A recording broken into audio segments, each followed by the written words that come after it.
여러분, 제가 설교를 하면서 종종 정리를 해드립니다마는 이스라엘의 역사를 여러분들이 조금 이해를 하시면 성경을 이해하는 데 훨씬 많이 도움이 됩니다. 우리가 구약의 역사를 시대별로 구분을 하면 제일 먼저는 창조 시대입니다. 하나님이 천지를 창조하시고 하나님의 사람들을 이끌어 가시는 아담, 셋을 통해서 이끌어 가시는 것이 창조 시대에 대한 거고요. 창조 시대가 지나고 나면 창세기 12장에 이제 아브라함을 하나님이 부르십니다. 그래서 아브라함, 이삭, 야곱, 요셉으로 이어지는 이 시대를 우리는 족장시대다 그렇게 이야기를 합니다. 그래서 창조시대, 족장시대가 가면 창세기는 끝이 나게 됩니다. 그리고 나서 그들이 애굽으로 이주를 하지요. 요셉 때 요셉의 총리가 된 애굽으로 말미암아 기근으로 인해서 애굽으로 이주하게 되고 애굽에서 400년 동안 종살이를 하게 됩니다. 하나님이 모세를 통해서 이스라엘을 부르시는 것이 출애굽의 역사입니다. 그래서 우리는 이것을 출애굽 시대다 그렇게 시대를 대별하게 됩니다. 그래서 창조시대, 족장시대, 출애굽 시대. 그래서 이스라엘 백성들이 출애굽을 하게 됩니다. 그리고 하나님이 그 광야에서 하나님의 약속의 말씀을 주십니다. 너희들은 가나안을 정복해라. 하나님의 땅을 허락하시는 거예요. 그래서 여호수아를, 모세는 죽고 이제 여호수아를 중심으로 가나안을 점령해가는 그 시대를 우리는 정복시대다 그렇게 이야기를 합니다. 여러분 순서를 조금 정리를 하시면 성경 읽는데 굉장히 도움이 돼요. 그래서 창조시대, 족장시대, 그 다음에 출애굽시대, 지금 그 다음에 정복시대, 여호수아까지 왔지요. 정복시대. 그 다음에 지나고 나면 400년간의 사사시대에 들어가게 됩니다. 사사들에 의해서 통치되는 시대가 사사시대다. 이 사사시대를 지나고 나면 이제 이스라엘의 명실공히 왕정시대로 접어들게 됩니다. 이스라엘의 통일왕국시대, 사울, 다윗, 솔로몬으로 이어지는 120년 어간의 이스라엘의 통치기간을 우리는 통일왕국시대다. 한 나라였던 거예요. 솔로몬 이후에 나라가 분열을 하면서 분열왕국시대로 접어들게 됩니다. 그리고 나면 이스라엘은 이제 북이스라엘은 멸망하게 됩니다. 721년에 주전 멸망을 하게 되고요. 남유다는 586년에 멸망을 함으로 말미암아 이스라엘은 멸망하게 되는 것입니다. 그리고 나면 이제 포로에 의해서 포로 시대로 접하게 되고요. 포로 시대가 지나고 나면 신약과 구약 사이의 중간 시대라고 하는 중간 시대를 접하게 됩니다. 그리고 나면 이제 예수님이 도래하시는 신약 시대가 도래하게 되는 것입니다. 그래서 여러분 제가 시간 날 때마다 여러분에게 반복을 해드리니까 역사적 순서를 좀 이해를 하시면 성경을 이해하는 데 굉장히 도움이 됩니다. 그래서 사무엘을 말씀을 드리면서 사무엘 첫 시간에 사무엘은 사사시대의 거의 끝, 이제 마지막, 그리고 왕정시대의 시작을 알리는 그 어간에 사역했던 선지자다 그렇게 말씀을 드렸습니다. 그래서 여러분 사무엘상을 제가 첫 시간에 말씀을 드렸는데 31장까지 있는 사무엘상이 1장에서 7장까지는 사무엘에 대한 이야기를 하고 있고요. 8장부터 15장까지는 사울 왕에 대한 이야기를 하고 있습니다. 16장부터 마지막 31장까지는 다윗 왕이 주인공인 다윗에 대한 이야기를 하고 있다 그렇게 말씀을 드렸어요. 그래서 오늘 우리가 읽은 여러분 사무엘상 13장은 8장부터 15장까지 사울 왕에 대한 것이라고 말씀을 드렸잖아요. 그래서 사울 왕에 대한 이야기를 오늘 저와 여러분이 함께 은혜를 나누게 될 것입니다. 가능하면 제가 8장부터 15장까지 사울에 대한 말씀을 오늘 끝내려고 합니다. 그래서 여러분들이 지금 어디쯤 와 있는지 사사시대 말 그리고 왕정시대, 새로운 왕정시대 시작 요 어간에 있는 지금 사건이고 내용이다라고 하는 것을 여러분들이 이해를 하시면 도움이 될 겁니다. 자, 그러면 지금 이제 8장부터는 사울 왕이 등장을 하게 되고 왕정시대가 시작이 되는데 백성들이 하나님 앞에 물론 사무엘에게 요청하게 됩니다만은 왕을 요청하는 것을 우리가 볼 수 있습니다. 우리 8장 4절에서 7절의 말씀을 우리 한번 보도록 하겠습니다. 사무엘상 8장 4절에서 7절까지의 말씀. 이스라엘 모든 장로가 모여 라마에 있는 사무엘에게 나아가서 그에게 이르되 보소서 당신은 늙고 당신의 아들들은 당신의 행위를 따르지 아니하니 모든 나라와 같이 우리에게 왕을 세워 우리를 다스리게 하소서 한지라. 우리에게 왕을 주어 우리를 다스리게 하라 했을 때 사무엘이 그것을 기뻐하지 아니하여 여호와께 기도하매 여호와께서 사무엘에게 이르시되 백성이 내게 한 말을 다 들으라. 이는 그들이 너를 버림이 아니요 나를 버려 자기들의 왕이 되지 못하게 함이니라. 여러분, 지금 장로들이 와서 사무엘에게 왕을 요청합니다. 그런데 그들이 왕을 요청하는 이유를 설명하고 있어요. 그건 뭐냐면 사무엘의 아들들이 사사가 되어서 다스렸다고 8장 1절 2절에 이야기하고 있는 거예요. 그런데 그들이 공정하게 재판하지 않고 사사로서의 자격이 없습니다. 그러니까 우리에게 왕이 필요합니다 라는 것이 왕을 요청하는 하나의 이유였던 거예요. 그 다음에 두 번째는 모든 나라와 같이 우리에게 왕을 세워 우리를 다스리게 하소서. 다른 나라들과 같이 우리도 왕이 필요합니다 라고 요청했다는 말이에요. 그런데 사무엘이 이 요청을 들었을 때 기분이 별로 좋지 않았어요. 왜냐하면 지금 사무엘이 민족의 지도자로 쓰임받고 있는데, 마지막 사사로 쓰임받고 있는 때에 왕을 요청하니까 사무엘이 기분이 좋을 수가 없죠. 그래서 하나님 앞에 그 문제를 가지고 기도했다고 이야기하고 있는 거예요. 그런데 하나님의 대답은 사무엘아, 그들이 원하는 대로 해줘라. 그들이 원하는 대로 들어줘라. 그러면서 하시는 말씀이 그들이 너를 버리는 게 아니다. 나를 버리는 것이다 라고 말씀하고 있다는 말이에요. 자, 하나님이 지금 사무엘에게 하는 말은 백성들이 너를 거절하는 게 아니라 그들이 나를 거절하고 있다, 그렇게 말씀하고 있다는 말입니다. 하나님이 왕이 되시고 하나님이 통치하는 것을 기뻐하지 않는다는 말입니다. 여러분, 출애굽을 설교할 때 여러분에게 말씀을 드렸어요. 하나님이 하나님의 백성들을 출애굽을 시키시고 광야에서 그들에게 말씀을 주십니다. 계명을 주세요. 그리고 그들에게 가나안이라고 하는 하나님의 약속의 땅을 허락을 하십니다. 하나님이 하나님의 왕국, 하나님의 나라를 만드시기를 원하셨던 거예요. 그리고 하나님은 그 나라의 왕이 되기를 원하셨던 것입니다. 그럼에도 불구하고 여러분, 이스라엘 백성들을 보세요. 하나님께서 말씀을 주셨음에도 불구하고 그들은 쉽게 하나님을 떠나버리고 말았던 거예요. 사사시대 400년 동안 그들은 계속해서 반복적으로 하나님 앞에 범죄했던 것입니다. 그리고 지금 이야기하는 거예요. 하나님이 사무엘에게 이야기합니다. 그들이 너를 버리는 게 아니다. 나를 버리는 것이다. 지난주에도 말씀을 드렸습니다마는 이스라엘의 반역의 역사라고 하는 것은 어제 오늘의 이야기가 아니에요. 몇백 년 전부터 하나님이 그렇게 그들의 왕이 되기를 원하시고 그들을 통치하고 다스리기를 원하심에도 불구하고 그들은 시간만 나면 범죄하며 하나님을 떠났던 것을 우리는 볼 수 있는 것입니다. 그러면 왜 그들은 하나님의 통치를 거부하는 걸까요? 하나님이 왕이 되신 하나님의 나라를 사모하고 그렇게 살아야 될 그들이 왜 하나님이 왕이 되시는 것을 거절하고 사람이 우리의 왕이 돼서 우리를 다스리면 좋겠습니다 라고 이야기하는 거냐는 거예요. 저는 말씀을 준비하다가 그런 생각이 났습니다. 아이들이 뭐 어릴 때는 그렇지 않습니다만은 조금 크기 시작하면서 성장하면 아이들이 가장 많이 하는 말이 있어요. 그게 뭐냐면 내가 그렇게 어리지 않다는 거예요. 그래서 부모님들에게 그것을 자꾸 어필하는 거예요. 내가 어린애입니까? 내가 이제 클 대로 컸잖아요. 나이 먹을 만큼 먹었잖아요. 그러니까 내가 알아서 판단할 테니까, 내가 알아서 행동할 테니까 그냥 부모님 좀 가만히 계세요 라고 하는 말은 간섭하지 말라는 거예요. 내가 내 생각대로, 내 판단대로 나도 이제 나이 먹을 만큼 먹었고 나도 이제 살 만큼 살았으니까 내 생각대로 하겠다는 거예요. 그런데 여러분, 나이 드신 부모님들은 어떻습니까? 이게 늘 걱정인 거예요. 제대로 판단을 하는지 제대로 행동을 하는지 늘 걱정이에요. 이게 갈등의 가장 중요한 원인들이잖아요. 자식들은 내가 이제 컸는데 내가 내 판단대로 살겠습니다 라고 하는 거예요. 그 말은 간섭하지 말라는 거예요.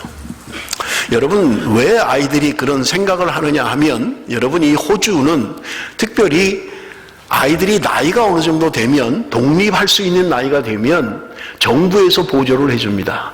그러니까 아이들이 집을 나가는 거예요. 집을 나가면 정부에서 지원을 해주는 거예요. 그런데 얘네들이 학교를 가면 아직도 부모 밑에서 살고 있는 아이들을 향하여 조롱하는 거예요. 뭐 저는 아이들한테 뭐 직접 우리 아이가 그렇게 한 건 아니지만 직접 드는 거예요. 그런 애들을 보면 아이들이 마마보이라고 놀린다는 거예요. 야, 너 나이가 몇 살인데 아직도 엄마 밑에서 엄마 젖을 먹고 있냐? 야, 독립해. 너 나이가 몇 살인데 아직도 그러고 있어. 놀리는 거예요.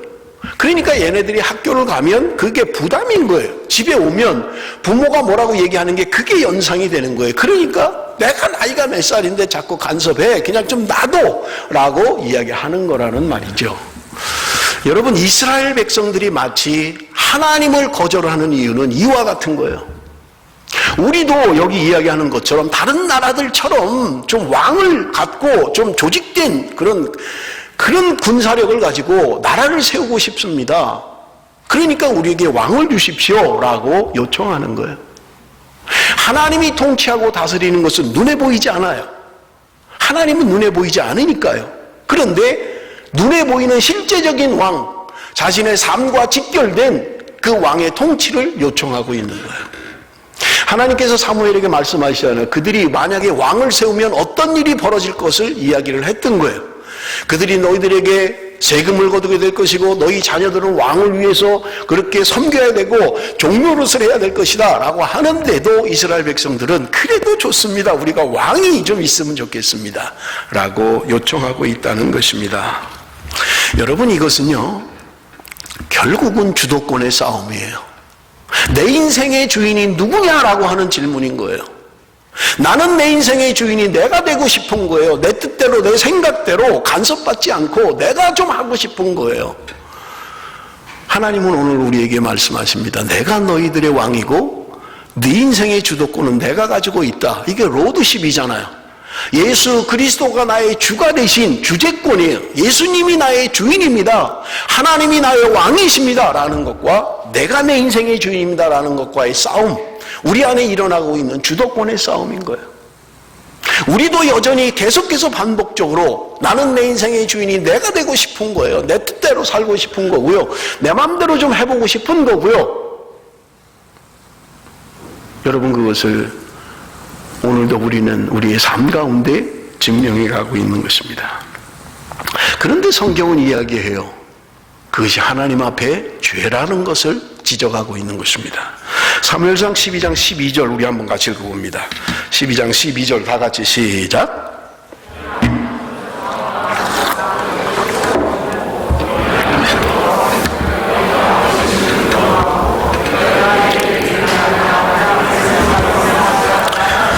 여러분, 사무엘상 12장은 사무엘이 이제 마지막 고별 설교 같은 그런 부분들이에요.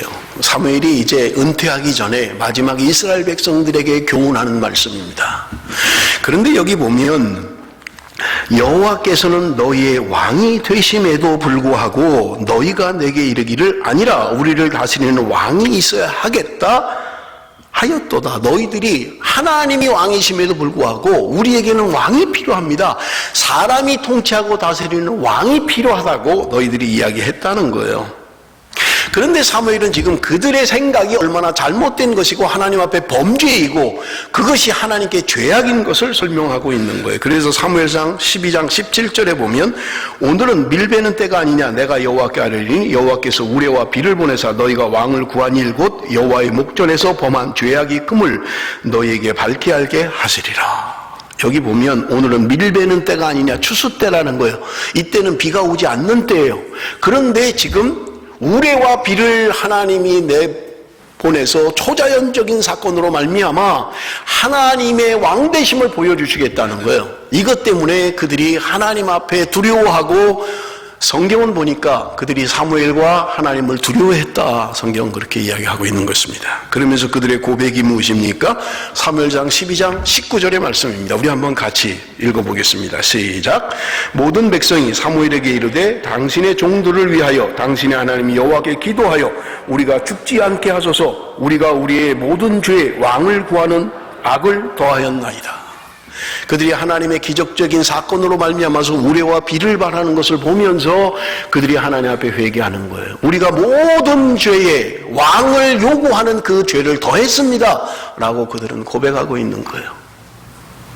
여러분, 선택의 문제가 아니라는 거예요. 하나님을 왕으로 모실 거냐, 사람을 왕으로 모실 거냐, 선택의 문제가 아니라는 거예요. 너희들이 사람 왕을 요청하는 것은 하나님 앞에 범죄다, 너희들의 죄악이라고 말씀하고 있는 것을 우리는 볼 수 있는 것입니다.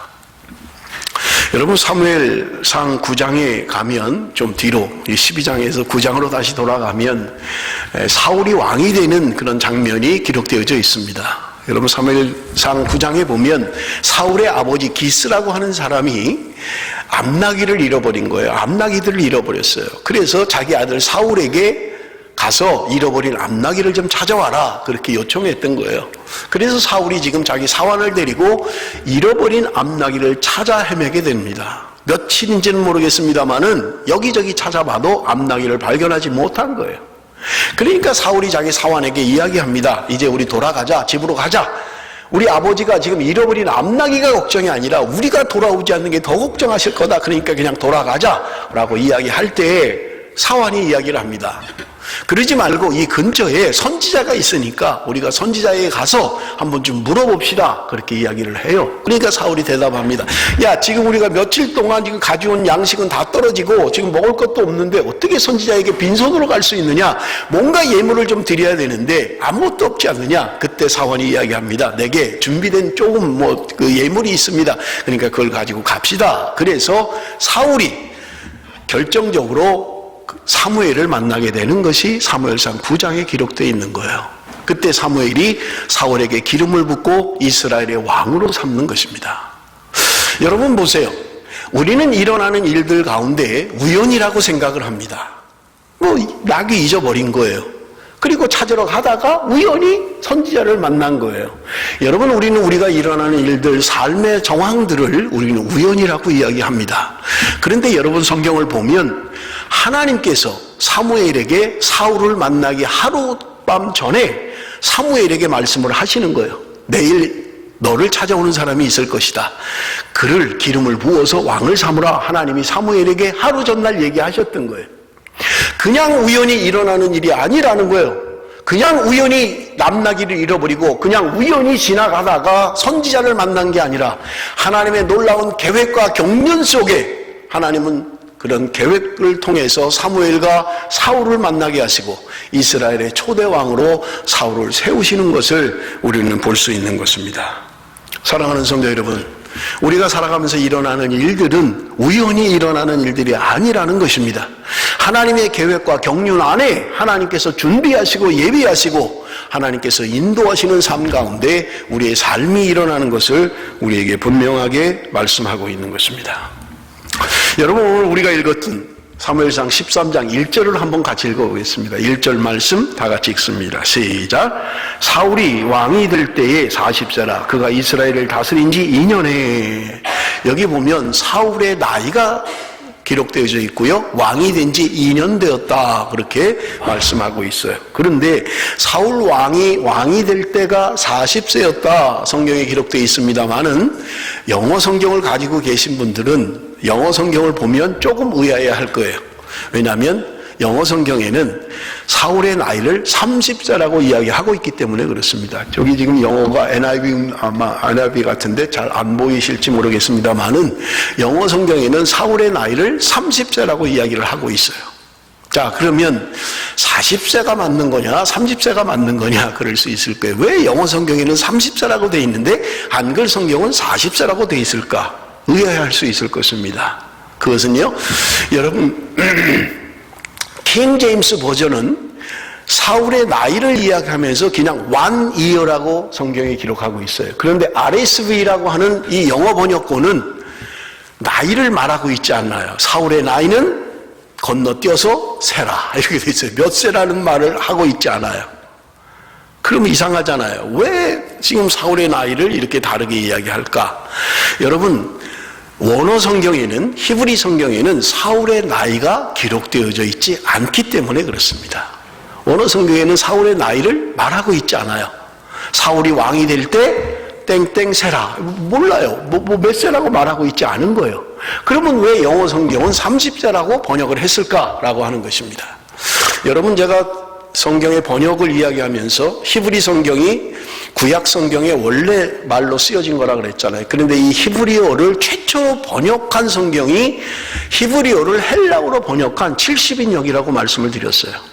그리고 히브리 성경을 라틴 말로 번역한 최초의 성경은 주후 3세기에 제롬에 의해서 번역한 벌게이트역이라고 말씀을 드렸습니다.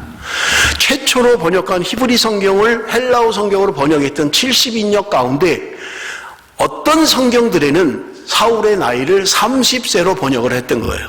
그러니까 영어 번역을 하면서 그 번역본을 보고 그대로 그냥 번역을 하면서 30세다 이렇게 번역을 한 거예요. 근데 원어에는 나이가 없어요. 그러다 보니까 RSV 같은 경우에는 정확하게 원어의 번역을 따라서 사울의 나이는 몇 세라 이렇게만 돼 있어요. 정확하게 말하고 있지 않은 거예요. 자, 그러면 왜 우리 한글 성경은 40세라고 했을까?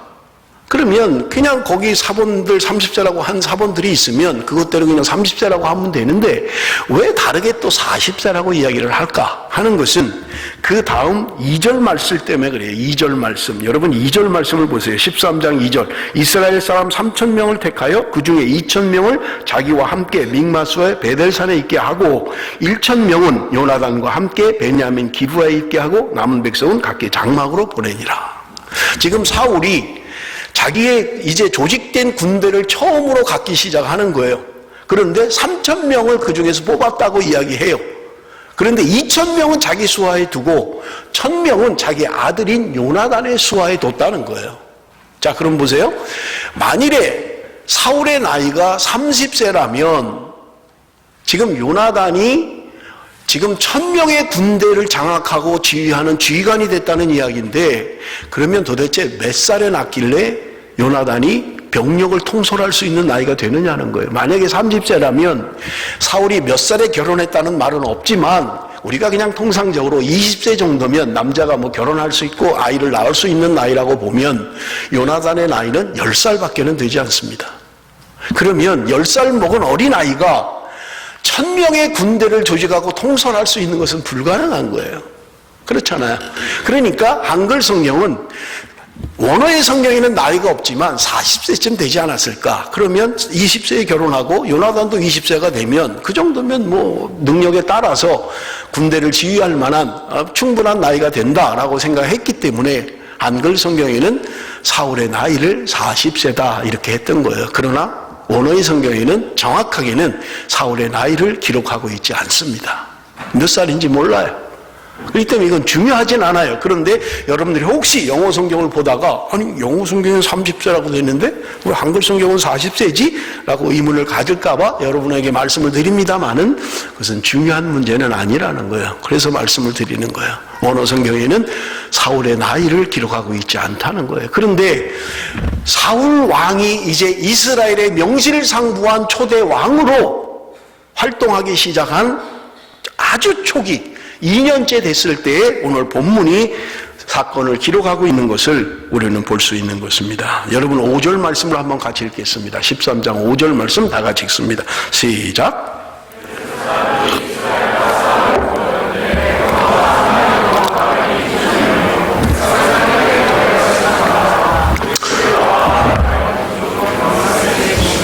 지금 전쟁이 일어난 거예요. 블레셋이라고 하는 강대한 나라가 쳐들어왔습니다. 그런데 성경에 지금 그 블레셋의 군사의 숫자를 이야기하고 있어요. 여러분 여기 보면 병거가 3만이요 마병이 6천이요 백성은 해변에 모래같이 많더라.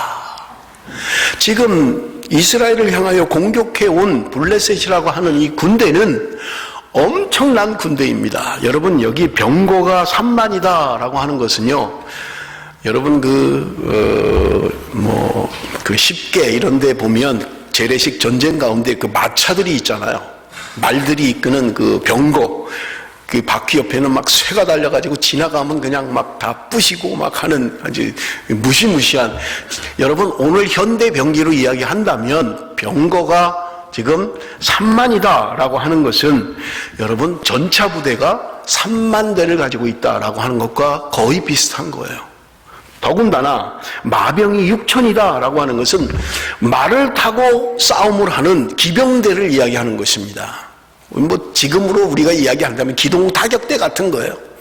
탁월하게 빨리 적진으로 향해서 가서 적진을 물리칠 수 있는 그런 것을 이야기합니다. 더군다나 여러분 블레셋이라고 하는 나라는 이미 철기 시대에 접어들었어요. 모든 무기를 철기로 만들어서 대단한 능력을 가지고 있는 나라입니다. 여러분 반면에 이스라엘이라고 하는 나라는 성경에 기록하고 있잖아요.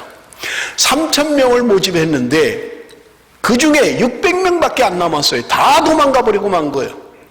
너무 블레셋 군대가 강력하니까 지금 다 도망가 버린 거예요. 어떤 사람은 숲을 속으로, 굴 속으로, 어떤 사람은 바위 뒤에 다 도망간 거예요. 그리고 어떤 사람들은 아예 강을 건너가 버렸어요. 요단강을 건너서 도망가 버리고 만 거예요. 3,000명 모집한 군대 가운데 600명 남은 거예요. 2,400명이 도망가 버리고 만 거예요. 그런데 지금 문제가 생깁니다. 그게 뭐예요?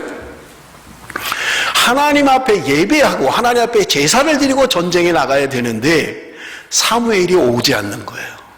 사무엘이 10장에 보면 분명하게 이야기를 했어요. 내가 너에게 갈 것이다. 그러니까 일주일을 기다려라. 그러면 내가 하나님 앞에 예배를 드리게 될 것이다 라고 분명히 말씀을 했지만 오지 않는 거예요, 사무엘이. 그러니까 사울의 마음이 답답해진 거예요. 지금 하나님 앞에 제사를 드리고 예배를 드리고 번제와 화목제를 드리고 전쟁에 나가야 되는데 사무엘이 오지를 않는 거예요. 그러니까 사울이 그냥 가져와라. 번제제물 가져와라. 화목제물 가져와라. 우리가 예배드리자. 자기가 집전을 해서 제사를 드렸던 거예요. 그런데 여러분 성경은 재미있는 게 그 제사를 드리고 나니까 사무엘이 등장을 한 거예요. 꼭 숨어 있다가 오는 것처럼 마치 기다렸다가 오는 것처럼 사무엘이 등장을 하는 거예요. 여러분 사울이 얼마나 기뻤겠어요. 아이고 이제 선지자가 오는구나 라고 아마 그랬을 거예요. 그런데 이 사무엘이 사울을 보자마자 야단을 칩니다. 왕이요, 당신이 지금 무슨 일을 한 겁니까? 당신이 무슨 일을 했어요? 그러니까 그가 대답합니다. 11절 12절 말씀. 사무엘이 이르되 왕이 행하신 것이 무엇이냐 하니 사울이 이르되 백성은 내게서 흩어지고 당신은 정한 날 안에 오지 아니하고 블레셋 사람은 mikmat에 모였음을 내가 보았으므로 이에 내가 이르기를 블레셋 사람들이 나를 치러 길갈로 내려오겠거늘 내가 여호와께 은혜를 간구하지 못하였다 하고 부득이하여 번제를 드렸나이다 하니라. 저는 말씀을 준비하면서요, 사울의 마음이 충분히 이해가 됐어요. 이스라엘에 지금 처음으로 왕이 된 거예요. 여러분 성경에 보면 사울이 얼마나 샤이한지, 얼마나 부끄러움이 많은 사람인지 몰라요. 왕이 될 때 자기 지파, 자기가 뽑혔는데 성경에 보면 숨어 있었어요. 하나님이 자기를 왕으로 택하시는데도, 제사장이, 선지자가 자기를 기름 부어서 왕으로 삼았는데도 무서워서 숨어 있는 거예요. 사람들이 가서 찾아서 데려와서 사울을 왕으로 세운 거예요. 얼마나 샤이합니까? 얼마나 부끄러움이 많아요. 그러니까 사람들이, 그중에 좀 불량한 사람들은 아이고 저런 사람이 무슨 우리 왕이라고, 좀 왕 같으면 좀 강력한 카리스마를 가지고 지도력을 가지고 좀 이렇게 해야지, 아이고 저거 숨어서 저 창피하다고 좀 숨어서 저런 사람이 어떻게 우리 왕이 되나 라고 한 사람도 있었던 것을 성경에 기록하고 있는 거예요. 그런데 이 사울이 지금 왕이 되어서 백성들과 최초로 전쟁을 치르는 게 블레셋이라는 나라와 전쟁을 치르는 거예요. 가장 그 당시에 강력한 나라예요. 그러니 사람들이, 백성들이 그 모습을 보고 다 도망가 버리고 마는 거예요. 자기를 위해서 싸우는 군사들마저도 3,000명 가운데 2,400명이 도망가 버리고 만 거예요. 그러니 두려워지기 시작했던 거예요. 사울의 마음이 두려웠던 거예요. 지금 사무엘이 빨리 와서 예배를 드리고 그렇게 해도 지금 전쟁에 이거 뻔히 전쟁이 되지도 않는 전쟁인데 사무엘마저 오지 않는 거예요. 그러니 사울의 마음이 얼마나 조급해졌겠어요. 여러분 성경은 디모데에서 이야기합니다. 말세의 징조 가운데 사람들이 조급해진다고 이야기하고 있어요. 기다리지 못하는 거예요. 제가 볼 때 말씀의 기록은 없습니다만은 사울이 사무엘을 만났을 때 강조한 게 있었을 것 같아요. 그것은 다른 게 아니라 이런 거예요. 당신이 늦게 오지 않았습니까? 당신이 약속한 때 안 와서 내가 한 거지. 여기 오늘 본문의 말씀이죠. 내가 부득이하게 당신이 약속한 시간에 안 와서 내가 할 수 없이 한 거지. 내 잘못은 아닙니다 라는 것을 굉장히 어필을 했을 것 같아요. 여러분, 그런데 사무엘의 대답은 뭐예요? 사무엘은 이야기하고 있는 것입니다. 13절, 사무엘이 사울에게 이르되 왕이 망령되이 행하였도다. 왕이 하나님 여호와께서 왕에게 내리신 명령을 지키지 아니하였도다. 그리하였더라면 여호와께서 이스라엘 위에 왕의 나라를 영원히 세우셨을 것이거늘. 지금 사무엘이 늦게 와서 내가 할 수 없이 부득이하게 내가 예배를 드렸습니다, 내가 제사를 드렸습니다 하는데, 사무엘은 그를 향하여 이야기합니다. 왕이 망령되이 행하였습니다. 그리고 당신은 하나님의 명령을, 하나님의 말씀을 지키지 않았습니다 라고 이야기하고 있다는 거예요. 여러분, 우리가 살아가면서 신앙생활 가운데 충분히 일어날 수 있는 일들이에요. 아니, 내가 그런 게 아니라 사무엘 당신이 늦게 와서 내가 어쩔 수 없이, 지금 백성들은 도망가고 지금 군사들은 다 뿔뿔이 흩어지고 지금 뭐 어쩔 수 없이 내가 한 거지, 내가 하고 싶어서 한 게 아니라 당신이 늦게 왔으니까 그런 거 아닙니까? 라고 하는 말이에요. 여러분, 지지난주 법궤에 대해서 말씀을 드렸잖아요. 여러분, 다윗이 왕이 된 후에 그가 제일 먼저 하나님의 법궤를 예루살렘으로, 자기가 있는 도성으로 모셔오기를 원했던 거예요. 그런데 이 법궤를 운반하는 과정에서 소가팀으로 말미암아 나곤의 타작마다에서 법궤가 쓰러지려고 했던 거예요. 그러니까 옆에 있던 웃사가 그 법궤에 떨어지지 않게, 쓰러지지 않게 손을 댔던 거예요. 그런데 그 웃사가 즉사해버린 거예요. 다윗이 화가 나서 그냥 돌아갔다고 이야기하고 있는 거예요. 여러분, 우리는 그렇게 생각할 수 있어요. 아니, 내가 손을 대려고 손을 댄 게 아니라 지금 상황이 법궤가 쓰러지려고 그러니까 내가 막은 거지, 못 떨어지게 한 거지, 내가 뭐 일부러 손을 댄 거 아닌데 왜 그 잘못을 나한테 하는 거야? 아니, 그렇게 죽기까지 할 게 뭐 있어? 라고 우리는 충분히 이야기할 수 있다는 거예요. 하나님이 원하시는 건 뭐예요? 하나님의 말씀대로 순종하기를 원하는 거예요. 법궤가 쓰러져서 깨져서 그 안에 있는 게 다 나오든 말든 그것은 하나님이 알아서 하실 일이에요. 그런데 우리는 언제나 신앙생활 가운데 상황, 형편, 내 처지, 이거를 우선시하는 거예요. 여러분, 지금 보세요. 사무엘이 일찍 왔더라면 자기가 제사를 드릴 이유가 없지요. 우리가 충분히 이해할 수 있잖아요. 사무엘이 안 왔잖아요. 사무엘이 늦었잖아요. 그런데 사무엘은 이야기하는, 당신이 하나님의 말씀을 어긴 것입니다 라고 억울하지요. 아니, 사무엘이 제때 왔으면 내가 그럴 일도 없고 창망 들을 일도 없는데 그것 때문에 하나님이 또 너를 버리겠다라고 말씀하시는 거예요. 아니, 이런 경우가 어디 있습니까? 그런데 여러분, 성경은 우리에게 분명하게 말씀하시는 것들이 있어요. 그것은 뭐냐면, 하나님의 백성들은 하나님의 말씀을 최우선에 두어야 된다는 말이에요. 내 상황이나 내 처지나 내 형편을 생각하고 하나님의 말씀을 버려서는 안 된다는 거예요. 여러분, 그러니까 우리가 잘 이해가 안 되는 거죠. 아니, 이거는 내 잘못이 아니라 지가 늦게 와놓고 왜 또 나한테 승질을 내고 지가 잘못한 건데 라고 우리는 상황을 이야기한다는 거예요. 여러분, 성경이 우리에게 계속적으로 말씀하는 것들이 뭐예요? 롯이 왜 소금 기둥이 됐습니까? 왜 죽었어요? 뒤돌아보면 죽는다라고 하는데 왜 뒤돌아보냐고요.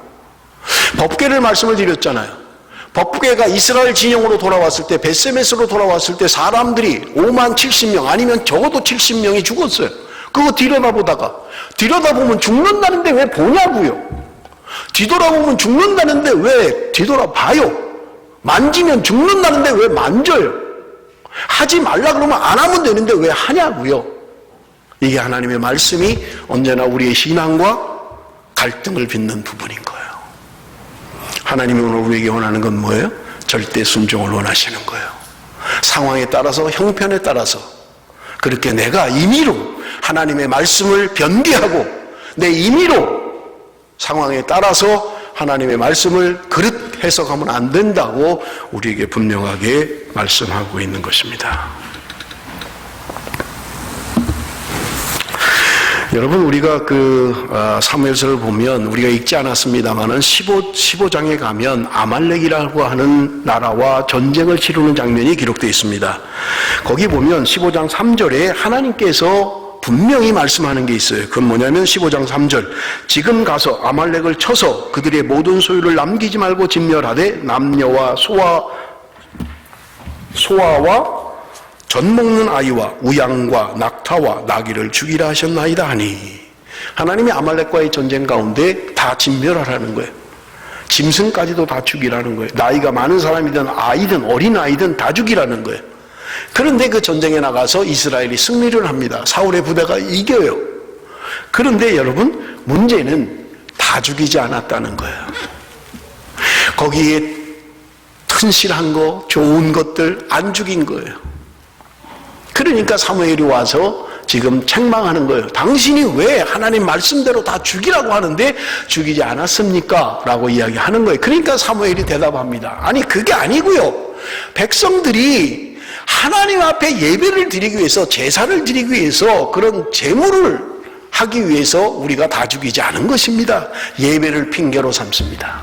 제사를 핑계로 삼는 거예요. 그때 사무엘이 대답하는 게 사무엘상 15장 22절에서 24절이에요. 우리 한번 다 같이 읽겠습니다. 다 같이 시작.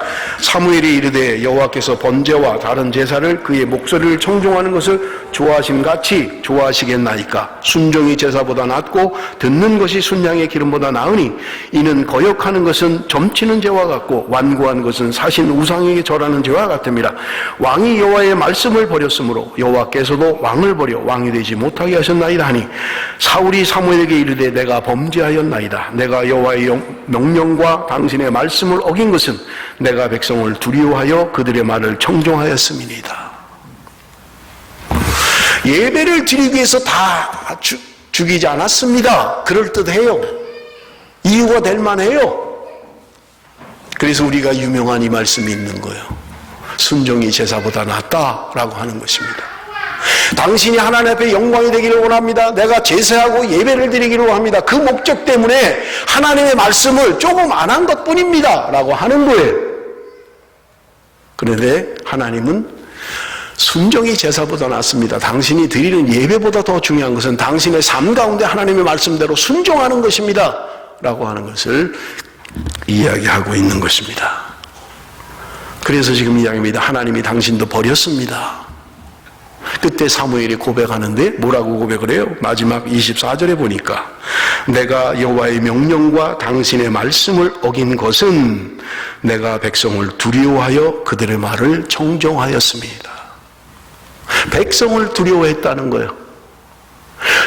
이스라엘의 초대 왕이 된 사울이 백성을 두려워했다는 말입니다. 그래서 하나님의 말씀에 온전히 순종하지 못했다는 거예요.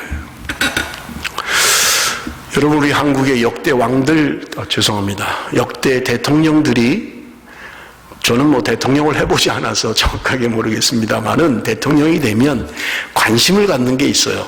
그건 뭐냐면 지금 국민들이 나에 대한 인기가 어떤가, 나를 어느 정도 신임하는가 하는 것에 관심을 가져요. 독재 정권이라 할지라도 백성들이 자기를 지지하기를 원하고 인정해 주기를 원하는 거예요. 사울은 왕이 되었는데 지금 백성들을 두려워하고 있는 거예요. 그래서 백성들의 요청 앞에 하나님의 말씀이 중요하지 아니하고 백성들의 인기와 백성들의 박수가 그에게는 더 중요했던 거예요. 그래서 하나님의 말씀을 순종하지 못했다고 그는 고백하고 있는 것입니다. 사랑하는 성도 여러분, 오늘 본문이 우리에게 주는 교훈은 무엇입니까? 여러분, 사울은요, 상황을 정확하게 판단한 사람입니다.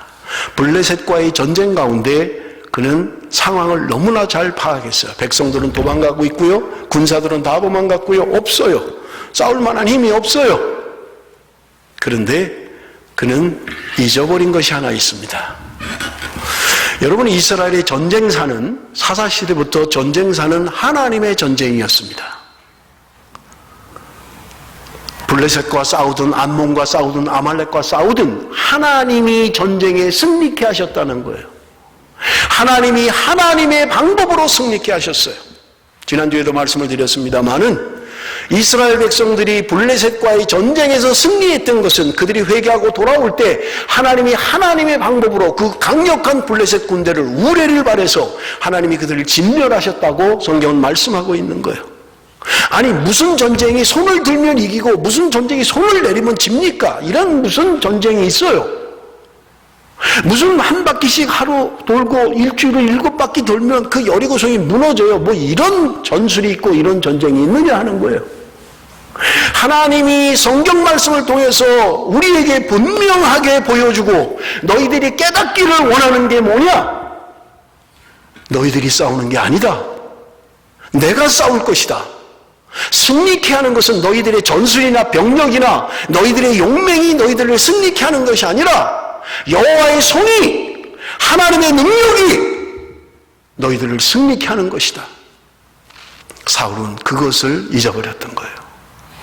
그것을 보지 못했던 거예요. 상황 판단은 잘했어요. 그런데 하나님은 잊어버렸던 거예요. 하나님이 어떻게 승리케 하셨는지, 하나님이 우리와 함께 하신 것이 어떤 것이었는지 그는 그것을 잊어버리고 말았다는 말입니다. 사울 왕은요, 하나님을 두려워하지 않고 백성들을 두려워했던 것입니다. 혹시라도 백성들이 나에게 안 좋은 이야기를 하는 게 아닐까? 혹시 백성들의 마음이 이완되는 거 아닌가? 나에게서 떠나는 것은 아닌가? 그것을 전전긍긍했다는 말입니다. 하나님의 나라, 하나님을 두려워하고 하나님 앞에 바르게 살고 하나님의 말씀대로 순종하는 것보다 사람들의 인기, 사람들의 칭찬, 사람들의 격려, 그것이 나를 움직였다는 거예요. 그래서 하나님의 말씀보다 그 백성들을 두려워해서 그들이 원하는 대로 했다고 성경은 말씀하고 있는 것입니다. 사랑하는 성도 여러분, 오늘 우리는 혹시 이런 신앙생활을 하고 있지는 않습니까? 하나님의 말씀보다 내 상황이나 내 처지나 내 환경이 더 앞서서 내가 무엇인가 판단하고 선택해야 될 때 하나님의 말씀이 주도권을 갖는 게 아니라